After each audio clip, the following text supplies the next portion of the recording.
Friends, ఇప్పుడు మనం ఒక గణపతి చూపిస్తున్నాం. ఇక్కడ ఒక గణపతి ఉంది. ఇక్కడ ఏమేమి తినాలో అవి కూడా ఉన్నాయి చూడండి. మనం ఇంకో గణపతి దగ్గరికి కూడా ఇవి కూడా అదే ఏమేమి తినాలి. ఇక్కడ గణపతి కొంచెం డిఫరెంట్ ఉంది కదా.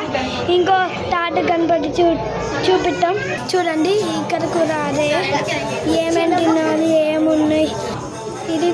ఇది కొంచెం పెద్ద అయింది. తర్వాత మనం ఫోటో మంటుకో. తర్వాత ఇక్కడ కూడా ఏమేమి తినాలి.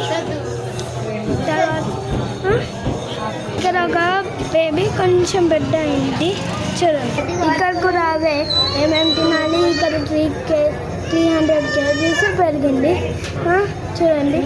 ఎంత పెద్ద అయింది. ఇవన్నీ ఇవే చూడండి. ఇది కొంచెం పెద్ద అయింది. ఈ 7th monthలో కూడా ఇవే. ఇది కొంచెం పెద్ద అయింది చూడండి. ఇప్పుడు నేను 8th month చూపిస్తా. అదే 8th month కూడా అవే చూడండి. ఇది ఎంత పెద్ద అయిందో. లాస్ట్ 9th and 10th ఇంకా ఉన్నాయి చూడండి. ఇక్కడ కూడా అవే. ఇది కొంచెం పెద్ద అయింది చూడండి. గణేష్ రెడ్డి అయింది కింద 10th చూడండి. Bye guy.